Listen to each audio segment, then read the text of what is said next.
Plants are living things and they do eventually pass away. This is completely normal, nothing to be ashamed of. We all lose plants. Hey plant lovers, welcome to today's video. So today I'm going to be talking all about plants that I've lost this year, and as I just said, it is absolutely fine for plants to come to the end of their life. They are living things and it's perfectly normal. There's nothing to be ashamed of. Sometimes stuff happens in nature. So the first one that I've lost this year is my crocodile fern, and I had this one for a fair old while, and I think maybe my mistake was not to repot it. Usually I repot plants in new soil with some drainage materials. I hadn't ever repotted this one. I was just kind of winging it, and it did okay for a while, but eventually it started to very suddenly go downhill. And it turned out to have root rot. I took it out of the pot and the rot was so far gone, just no saving it. So I had to just chuck it away. And I did really like this plant. It was really easy to look after. Maybe if I'd have repotted it into a substrate with better drainage, it may have survived. I don't know. This is definitely a plant that I would buy again though, but only this time I'd be a bit more careful about the substrate that I had it in. Next is my Monstera deliciosa, and this is actually one of the plants that I've had for quite a number of years now. And what happened with this one was it kind of wasn't growing very well for me, so I had chopped and propped it and I'd successfully planted the cutting back into the pot and it seemed to be doing better. And then I noticed that there was some discoloration on it and the newer leaves were kind of coming out weird. So on closer inspection I found thrips. So yeah, I went to the ends of the earth to treat this plant, to stay on top of treating the thrips, and I did eventually get rid of them. It took probably a couple of months of constant washing and treatments, but even though I managed to get rid of the thrips in the end, the damage that the plant had when it came through the other side, it was just so great that the plant just wasn't aesthetically pleasing anymore. It wasn't bringing me joy, and I felt like it was just an eyesore. And you know what? It's fine to get rid of plants if they're not bringing you joy anymore. If I wanted another one of these, it would be so easy to get one. They are really cheap. To be honest with you, I don't want another one of these. I've decided I'm not really that keen. I'd rather get something else to fill that space. So yeah, I ended up getting rid of that one. It probably would have recovered, but yeah, I just wasn't willing to wait for that to happen. Pretty much the entire plant was damaged. There was yellowing, there was brown and black bits. It just looked awful. So yeah, I just decided to get rid. Next is my croton. Now, this croton never ever grew well for me from the first moment I got it. And some of you said in the comments that it was probably because these need really high light and high kind of temperatures, and I just don't think I had the right growing conditions for this plant. It just did absolutely nothing for me, and it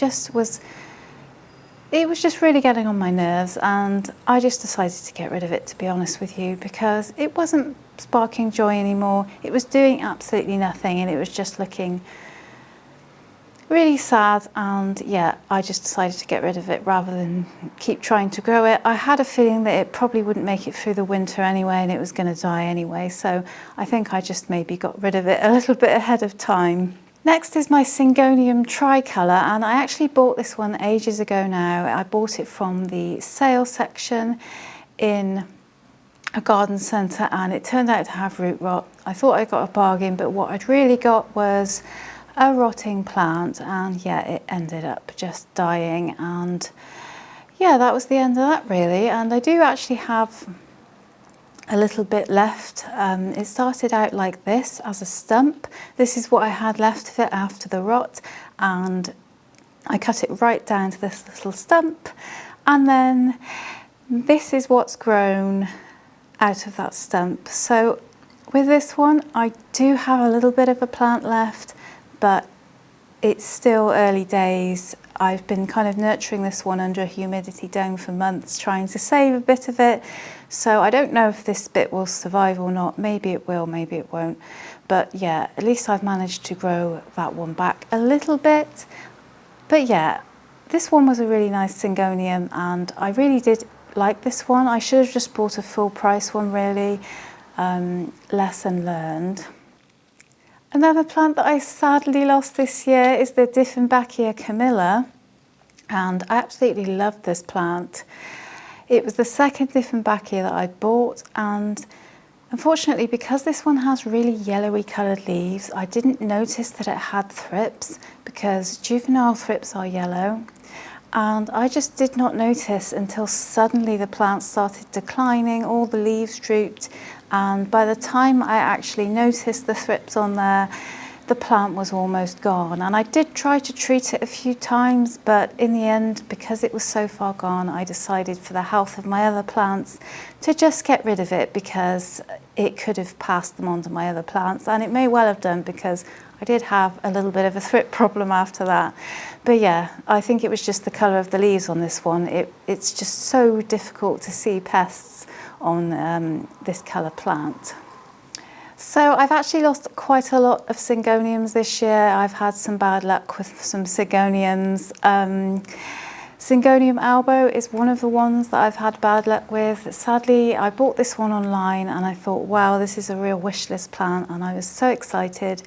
Unfortunately, the online seller sent it to me with both root rot and pests, and yeah, the plant just could not survive. It looked beautiful when it arrived, but it was already infested with aphids, and it was also soaking wet. They'd obviously kind of soaked it before sending it, and yeah, it just rotted away, and yeah, unfortunately that was the end of that. So I just had to accept that that wishlist plant isn't going to happen for me yet, which is fine.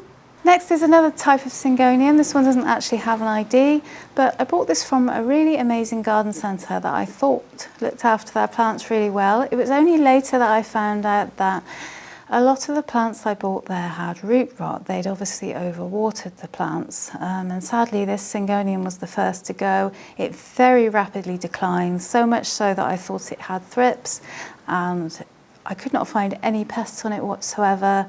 Turned out it was root rot. It was so far gone, I just had to bin it. It was a huge shame, because I do love Syngoniums, but yeah, I had to say goodbye to this one. Another plant that I lost this year that I'm actually not too worried about is the Philodendron Birkin, and I actually used to love this plant, but I eventually grew to hate it, and yeah, when it got thrips, I decided to not bother trying to save it, because it's a real slow grower, and I didn't really like it anyway, and I decided, right, it's got thrips, this is a great excuse to throw it away. So yeah, it really started yellowing very, very quickly, and so I just decided that's it. I'm done with this plant, I would never buy it again.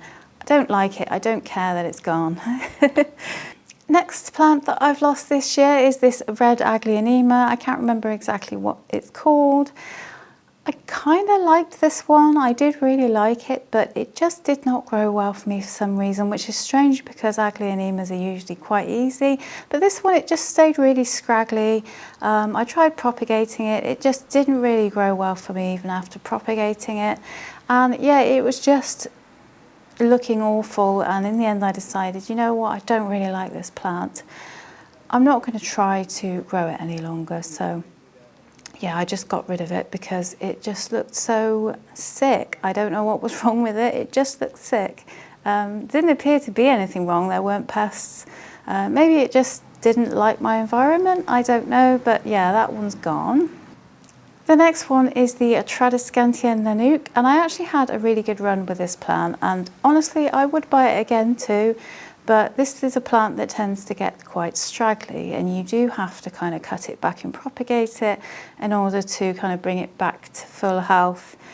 And yeah, it was my kind of second year with this plant. I'd already chopped and propped it the year before and it had come back really nicely, and so I did it again at the beginning of spring, and for some reason it just didn't take, the propagations didn't take, and yeah, I just decided to get rid of it. I couldn't be bothered with the effort of trying to bring it back to life, so I got rid of it. But it is a plant that I really do enjoy, and it is fairly low priced plant too, so I think I will probably get this one again one day, but just accept that maybe it's one of those plants that just has to be replaced now and again. Some plants are like that, you know.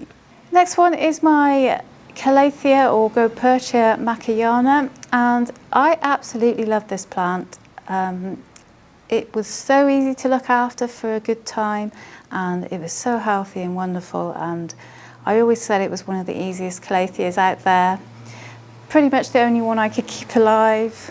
And yeah, it was a dream plant until it got thrips, and yeah, I did treat it for the thrips, but I don't know whether it's because the leaves are quite papery thin on this plant, and it did not fare well with the thrip infestation.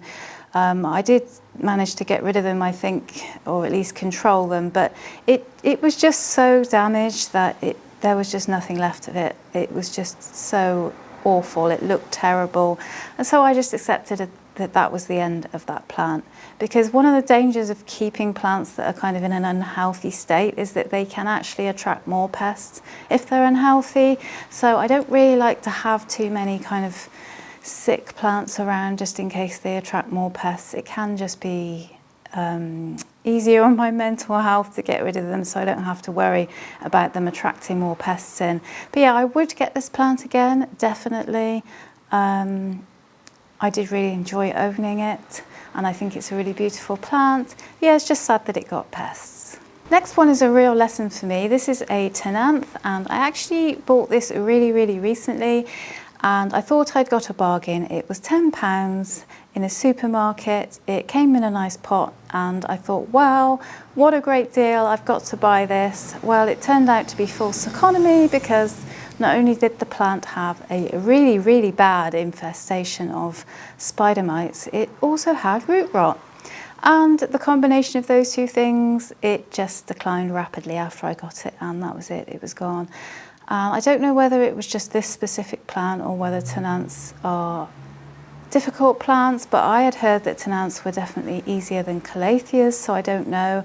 Maybe it was just the combination of the spider mites and the root rot that did it in, but I just had to get rid of it anyway.